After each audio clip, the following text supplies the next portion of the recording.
علیکم نئی ویډیو سره تاسو ورکلی ویو امید لرم چې تاسو ټول به روغ خوشحاله وئ ژوند په مزو کې به ډېره زیاته افسوسناکه واقعه رامخې ته شوې ده هلک او جینۍ یو بل سره ډېره زیاته مینه کوله یو بل سره یې واده کول غوښتل او دوستانو هلک دغه جینۍ له دوکه ورکړله جینۍ ځان سره بوتله یو ویران ځای کې ورسره زنا وکړه بدکاري وکړه د جینۍ عزت یې لوټ کړو او د هغه عزت لوټ کولو نه بعد یې تومانچه راواخیسته او هغه جینۍ په هغه ځای کې ډېره په بد حال باندې قتل دوستانو دا واقعه څنګه رامخې ته شوه پولیسو هغه ظالم ګرفتار کړی دی ویډیو ګورئ چې د هغه ظالم د خبرو نه ځان خبر کړي د نورو معلوماتي ویډیوګانو لپاره زموږ چینل سبسکرایب کړئ تر نشي او څخه وهه وهئ چې زموږ هر یوه نوې معلوماتي ویډیو تاسو ته په اسانۍ سره میلاویږي یوې جینۍ سره مینه کوله جینۍ ورسره ډېره زیاته مینه کوله هلک ورسره هسې ټیم پاسۍ کو هلک ترېنه عزت غوښتل دوستانو چې کله هلک دغه جینۍ نه زنا کولو مطالبه وکړه نو جینۍ ورته انکار باندې هلک ته ډېره زیاته غوسه ورغله ځان سره یو داسې ویران ځای ته بوتله یعنې غرونو یو ځای چې ځای ته بوتله چې هغه ځای کې ورسره هلک ښه په عام باندې زنا وکړه بدکاري وکړه د هغه بدکارۍ زنا کولو نه بعد هغه جینۍ په هغه ځای کې ډېره په بد حال باندې قتل کړه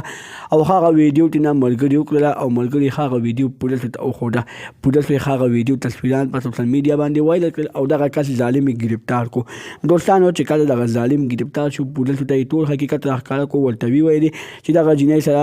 ډېره زیاته ښایسته وه خو زما خوښه نه وه زما زړه ته نه وه غولېدلې زما خالي په هغه وخت کې خپل ښه وش راغستې ما هغه سره زنا وکړه بدکاري مې ورسره وکړله او بیا مې د هغې نه بعد ډېره په بد حالت کې قتل کړه دوستانو پولیسو ته پکار دي چې دغه ظالم له ښه بدترینه سزا ورکړي د نورو معلوماتي ویډیوګانو لپاره زموږ چینل سبسکرایب کړئ تر نشي څخه وهه وهئ چې زموږ هر یوه نوې معلوماتي ویډیو تاسو ته په اسانۍ سره میلاویږي والسلام